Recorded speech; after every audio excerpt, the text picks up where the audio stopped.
Hey, well, hello, everyone.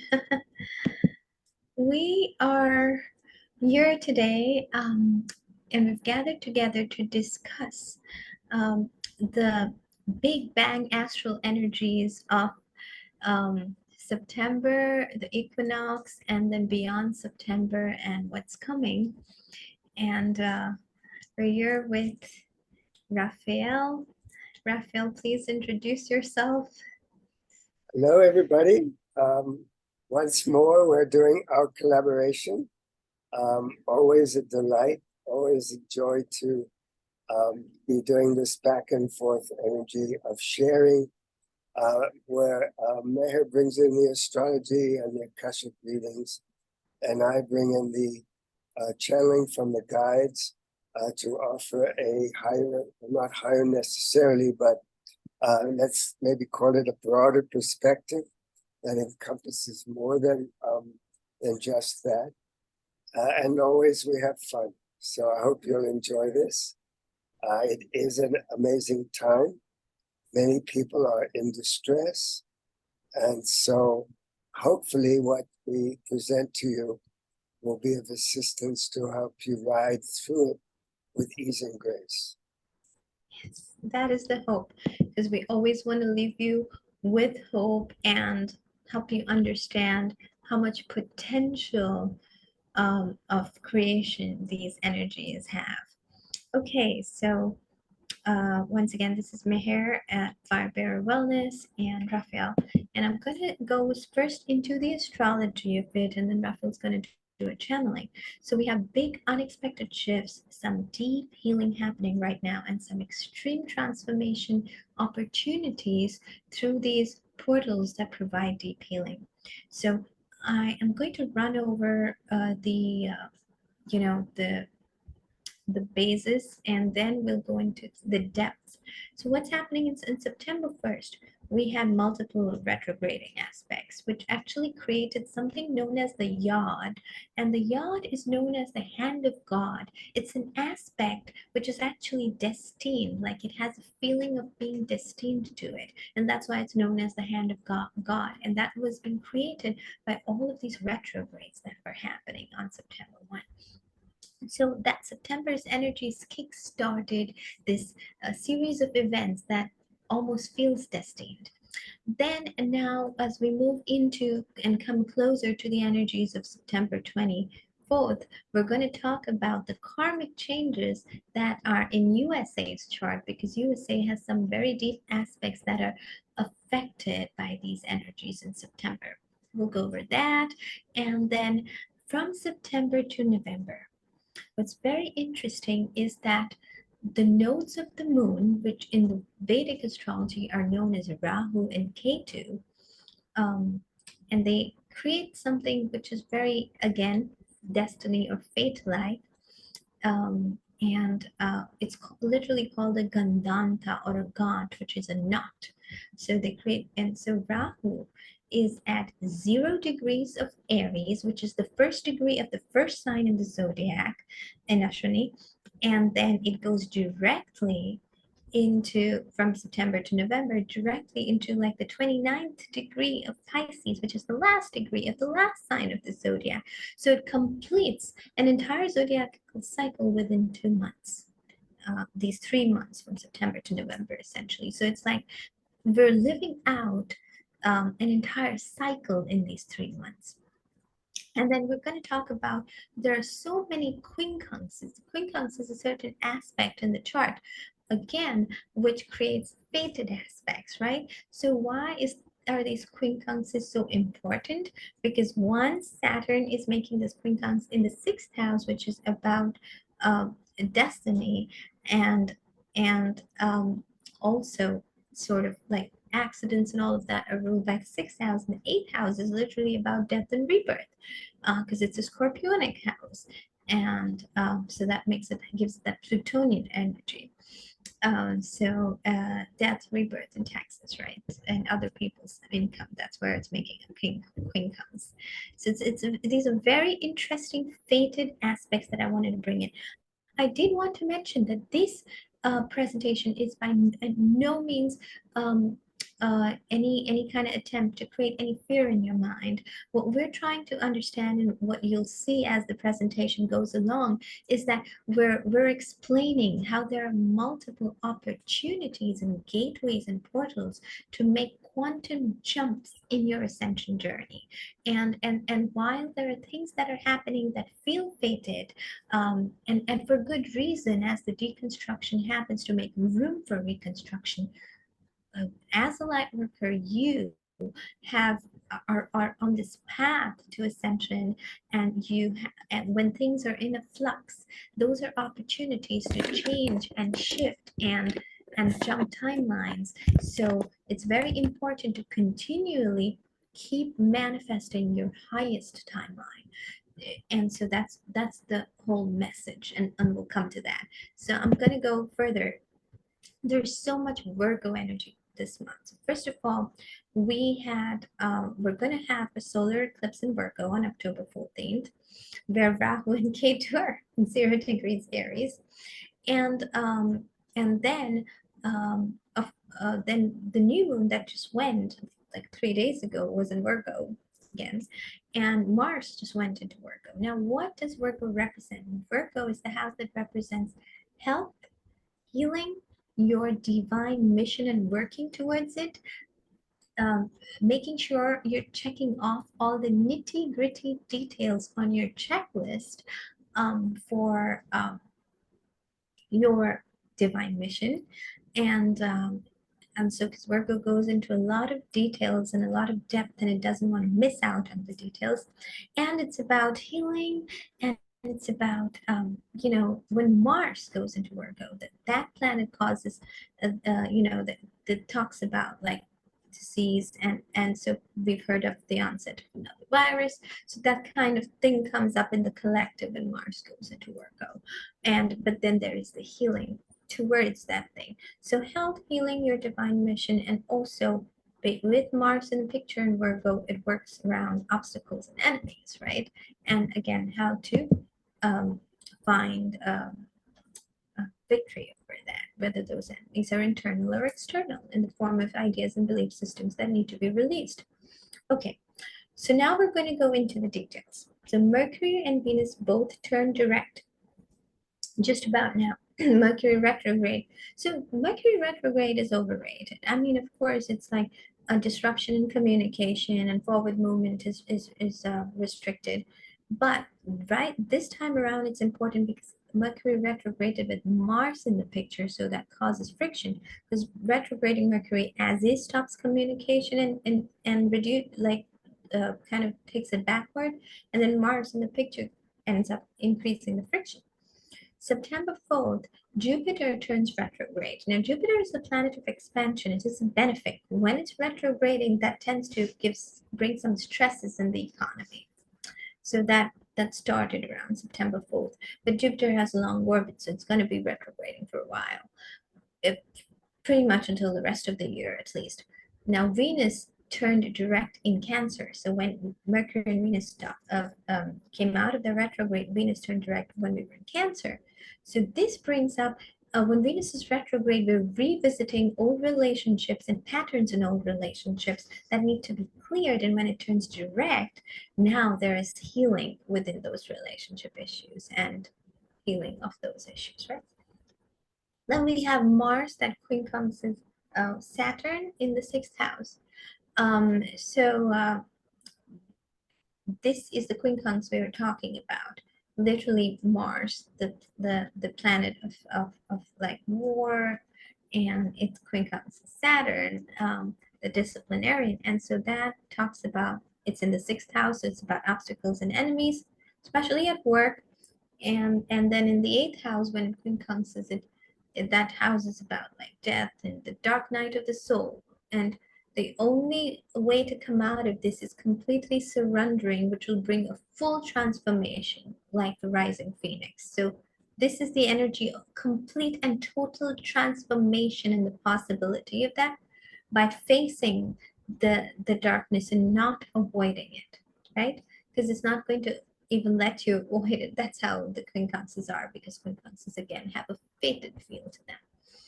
And of course, this all a lot of astrology and cosmic updates apply, as within, so without. So they apply within you, and then you'll see them, the application of that for the world around you.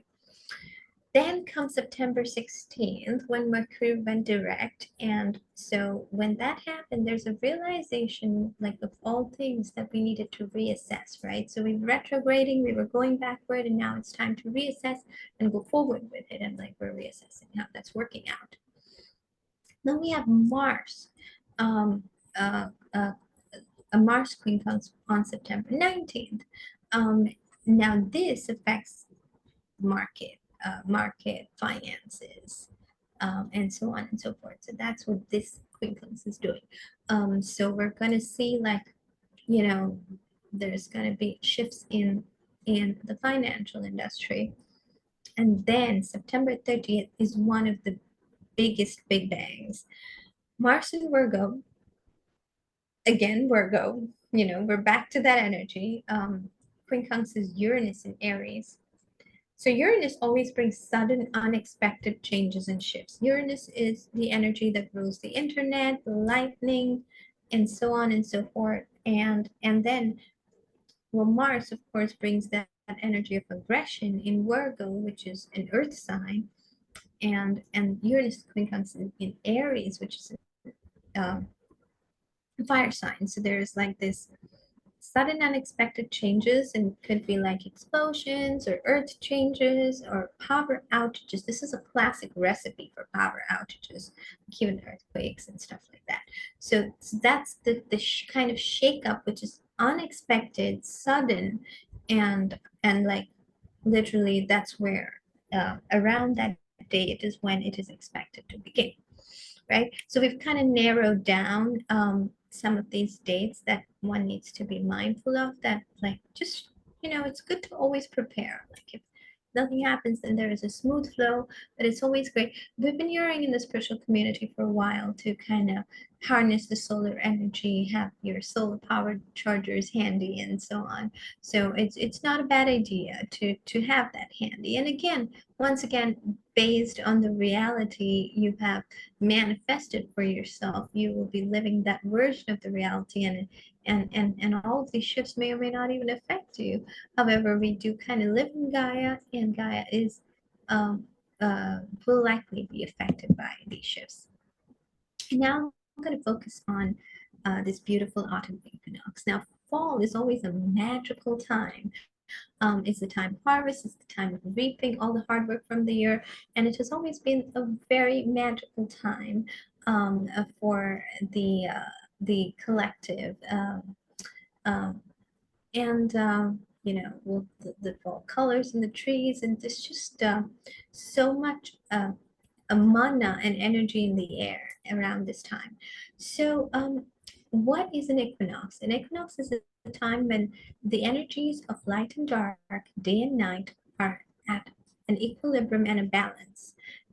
So it helps show you what's imbalanced, and helps bring back the balance that's needed in one's life.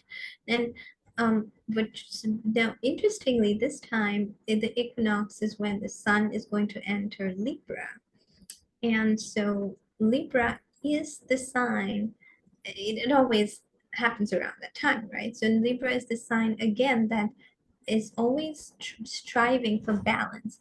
And Libra strives for balance between self and collective. So it's all about doing things as a collective. How do I fit in with the collective? How do I balance out my needs with the collective needs? That's what Libra is all about. So, and it is an air sign, so, and it's always bringing in harmony and balance. And the occurrence of the equinox and the movement of the sun in Libra, like all of that is like talking about, um, is going to point you to, like, what were the lessons, what did you aim for when during the March equinox, and has it come to fruition by this autumn equinox, is what you're going to be looking at, because it's the same theme that's repeating.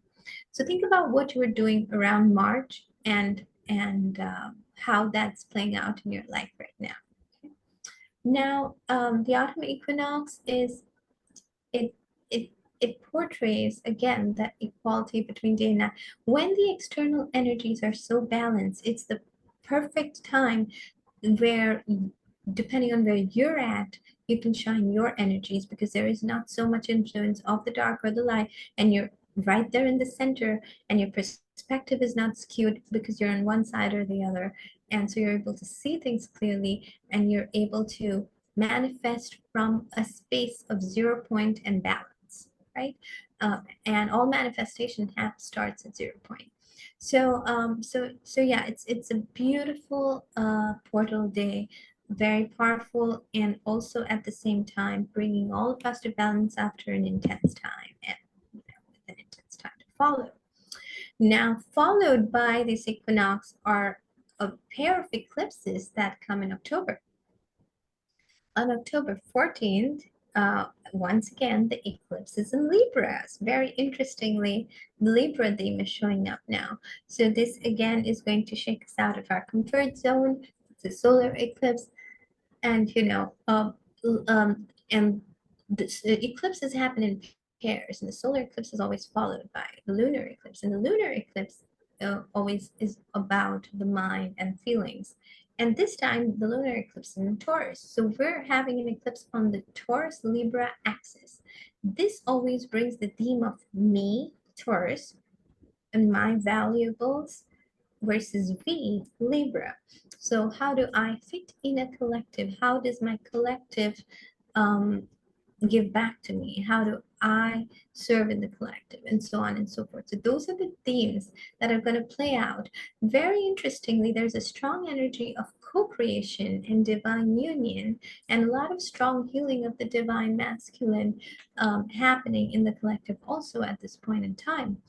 Um, and so this is the beginning of the formation of communities that they have been talking about, that, they've been talking about living in communities as we move into this, the new earth. And I feel like this is like, there's so much energy of co-creation in the air. And no surprise, we're co-creating again. And that collaboration, co-creation, teamwork, which is the beginning of the communities. And so yeah, that is the Taurus Libra axis. And you know, how do you use your inner performer and your self-confidence and your creativity and playfulness to create something, and create a whole transformation, right? So this is the theme of the upcoming October eclipse. Now I'm going to go briefly into the USA transits, since they were so potent. I don't always bring them up, but so transiting Saturn will be on the moon's nodes for the USA charts. The moon's nodes again are Rahu and Ketu, and they're always like have a destined quality to it. So in Vedic astrology, we call it Sati Sati. Sati Sati is a 7-year period when Saturn enters a chart, and Saturn being the disciplinarian, it sort of is a little restrictive, and one feels kind of restricted. And Sati Sati is usually considered a hard period, and a period where if you work really hard, then you will get the benefits of it towards the end. But if you do not work hard, there will also be, like, you will see the consequences. So because Saturn is the disciplinarian, so this is a rough period for USA as they enter the Sari Sati. Then we have transitive Mars on 24 degrees Virgo. So the degree of the natal Saturn in the 10th house, the reason it's important is because the 10th house is about government and leadership. So essentially Saturn is like Mars, the god of war, is directly you know transiting on the Saturn degree of the 10th house. So that means there's just big changes in the leadership in the government and the way they operate. And also Mars like will be on the moon's nodes for the chart. So again, we're thinking war, contraction, governmental exposure and changes. So this is huge. And then also the sun is at 7 degrees Virgo and quincunxing Saturn. So it's just again that very destined feel with the quincunxes and all of that happening again on the moon's node. So it's a slightly um, difficult time for where the USA is entering, right? So that's what I wanted to point out, right? And I also wanted to talk about around right about now in September in Vedic astrology, we have the time of Ganesha. So uh, Ganesha is a Vedic deity who is considered the scribe and the keeper of the knowledge. He was the one who wrote the epic Mahabharata um, and with Rishi Valmiki. So I just wanted to bring that out because in Vedic astrology, in the month of Bhadrapad, Ganesha's energy is very potent. In India, they have like giant statues of Ganesha that are brought in, and then they're celebrated for 10 days and then released. So it's a 10-day festival.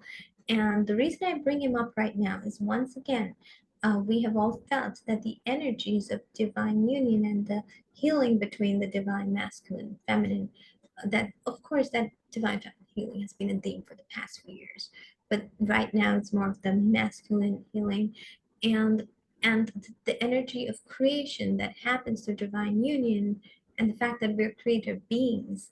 And the reason we bring this up is because the portals of manifestation are so wide open right now that we have the ability to manifest literally anything we want in an expanded form. So please watch your thoughts because everything you're thinking is becoming. All the energies as Gaia's frequency rises. This is not the kind of manifestation that used to happen before. This is big, giant manifestation. And so each of us can hold this frequency, and I know I've been repeating that, but each of us needs to hold a frequency of what their highest timeline, what their world would look like. And the energy of creation is so powerful right now that it will assist it. But just keep an eye on the prize and not be let down by all of the changes happening externally because there is so much frequency upgrade and so much other energetic things going on. So with this, I'm going to leave you at this auspicious note because Sunesha brings auspiciousness and helps with our manifestations and the removal of obstacles in the way. And I'm going to hand it over to Raphael. Raphael, thank you so much for uh, bringing in your guides and completing this. Thank you, Meher, for a very comprehensive view of the coming period that we're about to enter. It feels very strongly as if this is a time almost like in the Mayan calendar where every once in a while there is a day out of time. This is an energy very much, you might say, of a week, a month, or just a period that is kind of out of time because nothing that you're used to is going to be continuing in the same way. Everything is being shaken up and everything is about to be shaken up. And the biggest thing that we need to do right at this very pinpointed moment almost, just before the equinox, and the equinox is usually a period of 3 days from the day before, the day of, and then the day after. It's really about settling into yourself, examining everything, asking yourself to look at, as you mentioned in the astrology, how important it is to go back and look at what the equinox that passed was like, what we had set in intention, what seeds we had planted, and how we can assess where we have come with this. Have the seeds that we planted, now that we're entering the phase of the harvest and the Thanksgiving, are we going to reap the seeds of what we've planted in a benevolent way or in a more difficult and harmful way? And we're always planting seeds.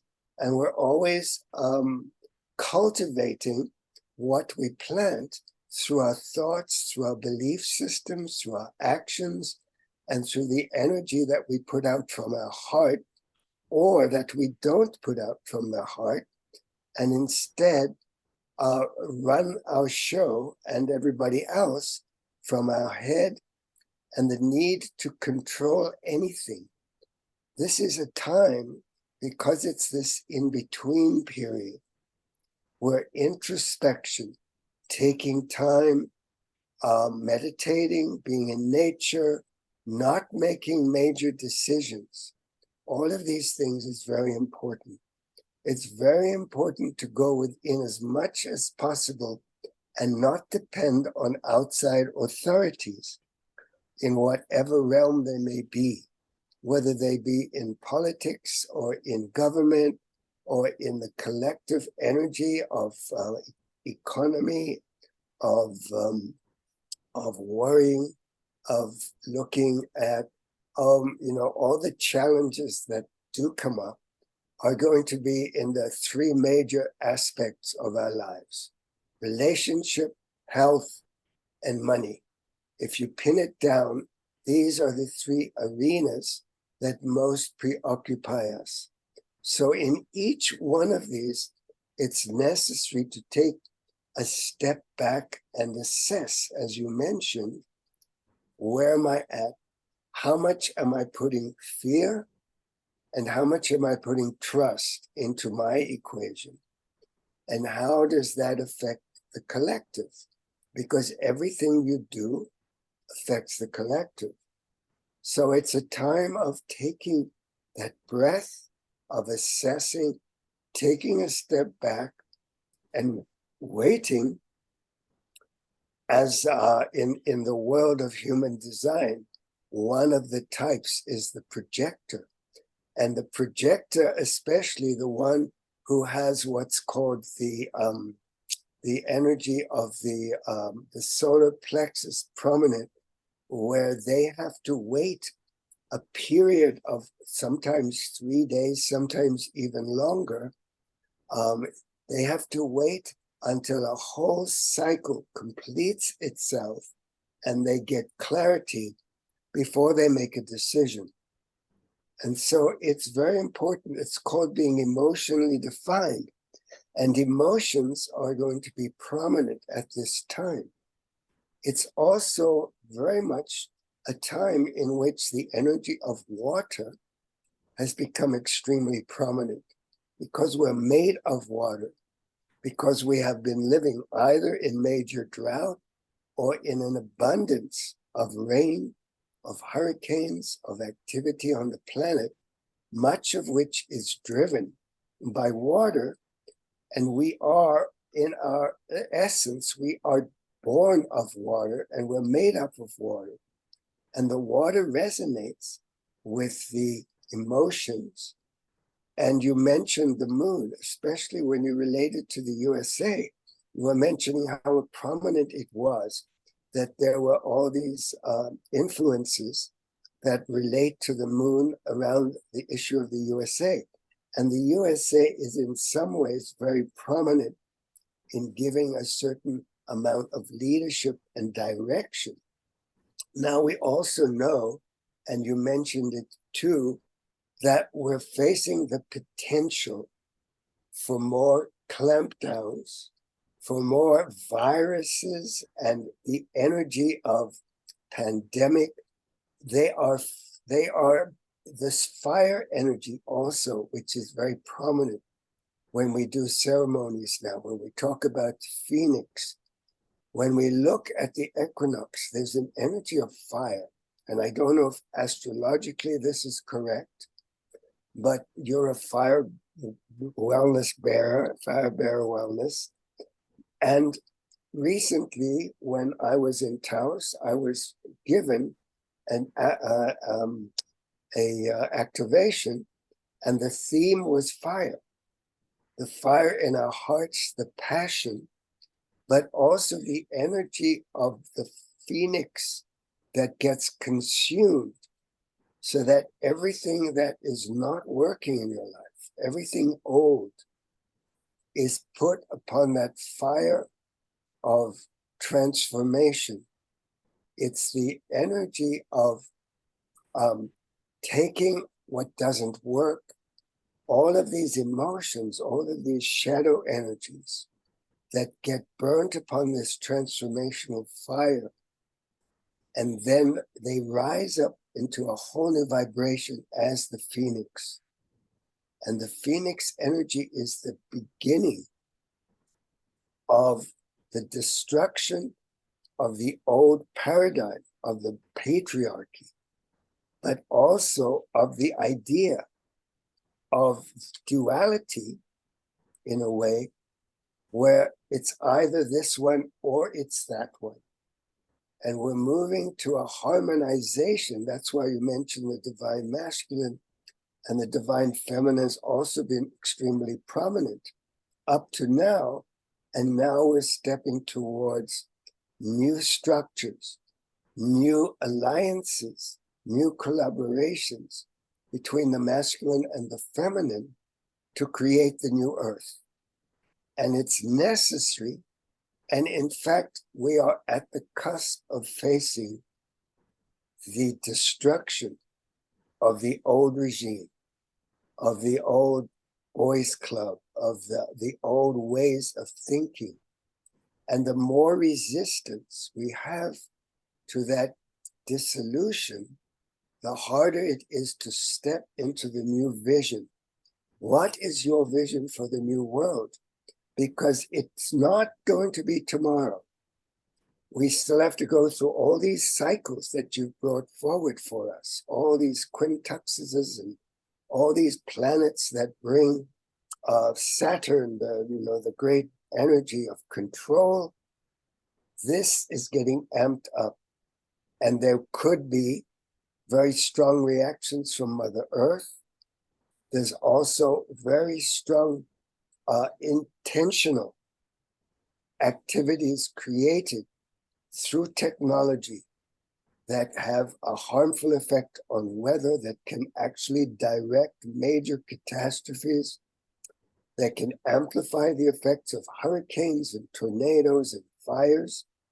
And we've seen many of these recently, and we've seen them being exacerbated and sometimes even intentionally created to create more and more havoc. So it may look like doom and gloom, like we're entering into a very constricted period. And it was that Saturn, correct? Mm-hmm. So Not a yes, twinkles. yes. So there's a strong energy of the power mongers holding on, wanting to hold on to power. More and more people are getting sick and having fatal illnesses.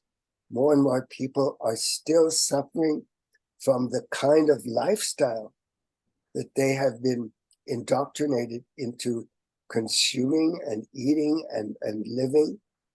And we are being also bombarded by technologies, new technologies, artificial intelligence, with its sharp sword of the two edges of the sword, where it's beneficial or harmful.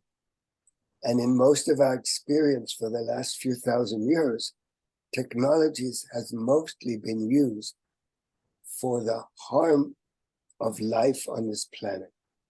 And so we have to break down all these structures. But the power that you carry within you as the essence of God, of having a purpose, of having a vision, of having an intention, of being able to surrender to a higher power, to give up your shadow, to give up the control that you try to have over your life, and give it to God. Ganesh, God bless, Ganesh is one of the most affable, the most beautiful figures in the Hindu the Hindu theology, and Ganesh is the one who takes obstacles and helps to transcend them. So ask for the guidance you need. Ask Ganesh. Ask your own angels and guides, the higher power, the Christ, whoever it is. It's also the same time as the New Year in the Jewish calendar. It's also the Yom Kippur, a day of atonement, a day of reckoning, where you have to ask forgiveness. So it's very much of a time of going within, not judging and blaming anything outside of yourself or inside of yourself, but assessing. And you mentioned assessment as one of the first things on the slideshow. A time of assessing and taking the time to allow everything to filter, to integrate itself into a new harmony within you. It's like taking your chakras and opening each one up in harmony with the next one until you align yourself and all the chakras are working together. And that's a wonderful practice to do every day, where you're connected to the earth, you're connected to heaven, and you're aligned with your own divine purpose and the divine purpose for the collective. Now, I don't know where in the charts, I mean, the charts are all about the stars, the planets, the asteroids. So also remember, we're connected to a galactic history of millions of years. We're connected to many, many allies, our brethren, our family in the star family, those who are helping us. First of all, we're being bombarded by cosmic rays, by solar rays that are enhancing our frequencies at the same time as they're working the destruction of the old, corrupt, the rigid things. It's not a time to be rigid. As we mentioned, water, it's a time to learn to flow. Your blood, think of your blood flowing through your system unimpeded. No clots, none of the restrictions that you place upon yourself, because you are more than your body, but you are also the one who directs the essence and energy of your body. So fluidity is extremely important at this time. And Virgo is an earth sign, but many Virgos live in their heads. So they're also a lot of air. And air and earth, when they come together, there's a lot of dryness. There's a lot of mental energy. And it's important to bring back the water and the fire, the inspiration, the passion, and the flow and the soft, the emotions, the positive emotions, the ones that are more aligned with the feminine energy. So I may have gone on a little too much. Perhaps you want to do some cross-referencing where you can now, on top of what I have said, add to the astrology, and perhaps even, if you're able, to look at the Akash, because we're looking at a period now that could be very frightful if you give yourself up to fear. And what we're asking is to stand tall in your truth, not somebody else's. So, yeah, so definitely when you mentioned the theme of Virgo, so Virgo can definitely get in the head because they can be very stuck in the details. And then Virgo's a classic procrastinators instead of the energy of action, right? But we have a lot of Mars, so that's not going to be a problem. But we have to understand that Virgo is still an earth sign and there are so many changes within the earth sign. So we're going to go gung-ho about the details of what we're creating. So there is that for sure, and there's so much of all other Virgo, but keep in mind the Virgo is also about our divine mission on earth and the divine service. Virgo is your divine service. So that part is also being highlighted for a lot of light workers that are coming into their divine mission and giving. This is a very good time to give thought to your divine mission. And for those of you who need assistance with that, of course, we can look at it in the Akashic records and also using astrology, like the blueprint that you came with and what you need to bring into the world. Um,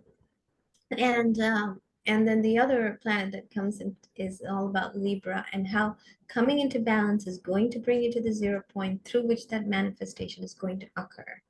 And I just love how the Vedas always complement, like Ganesha's days are complementing, and he's the god of removing obstacles and bringing auspicious new beginnings and manifestations. There's so much new beginnings and 0 point energy. There's so much manifestation energy, and the universe is helping us with bringing in the energy for detail-oriented planning for that new beginning, right? So there's all of that happening as the other craziness happens out there. So if you're focused on that, then so that's how it ties in. And there's also every Virgo gives a lot of focus on health and holistic healing, herbs, all of that, planting, all of that is Virgo energy. The only other thing I can say as I tune into the records with my access is I'm seeing multiple timelines for Gaia. So again, because things are in so much flux when I see in the future, but I see 3 to 4 distinct timelines. And I see one timeline that is fully and completely aligned to Christ consciousness. That's the timeline that we all need to focus our collective energies on.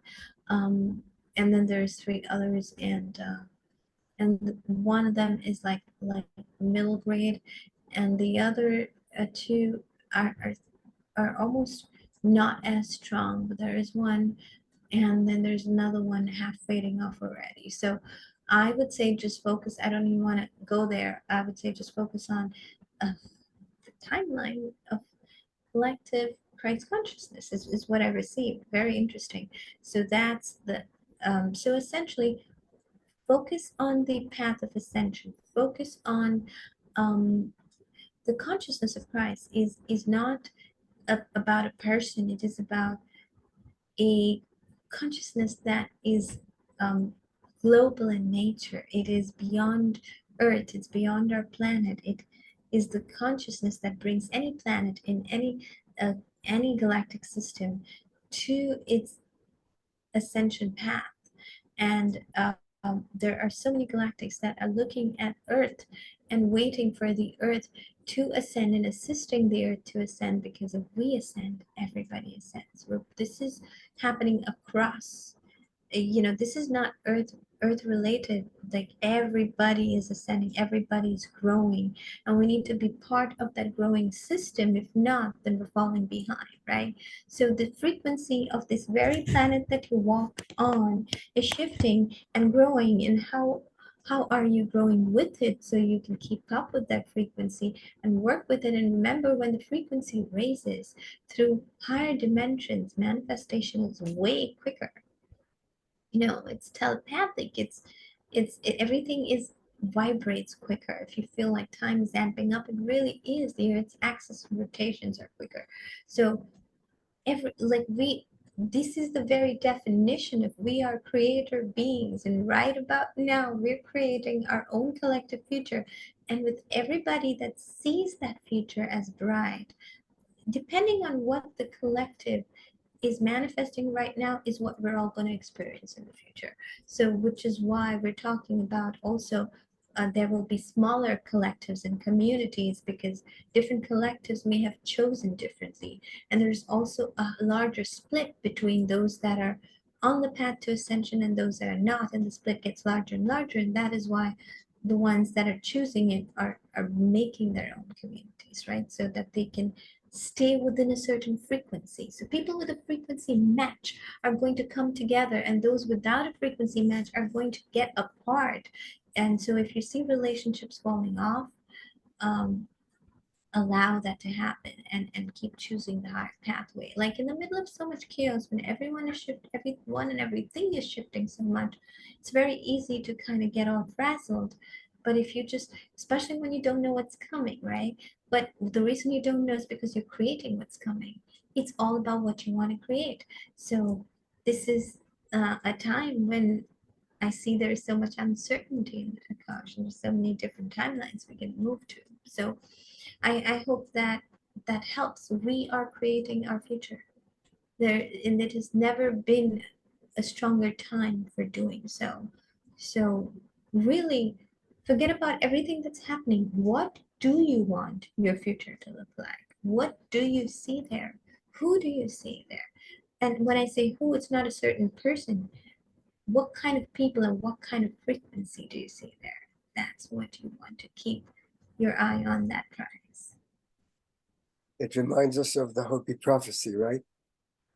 Let go of the bank and look who's with you, and let and allow yourself to flow with the movement. And we are the ones we've been waiting for. Absolutely. I absolutely love that statement in the Hopi prophecy. The Hopis carry the codes of Christ consciousness. Thank you so much, Raphael. This has been great as usual. I thank your guides for bringing in this beautiful information. I thank everyone for watching. And remember always that let your faith be bigger than your fears. And if there is any time to think about that, it's now, because Right we're on. creating. You always choose the highest timeline you can.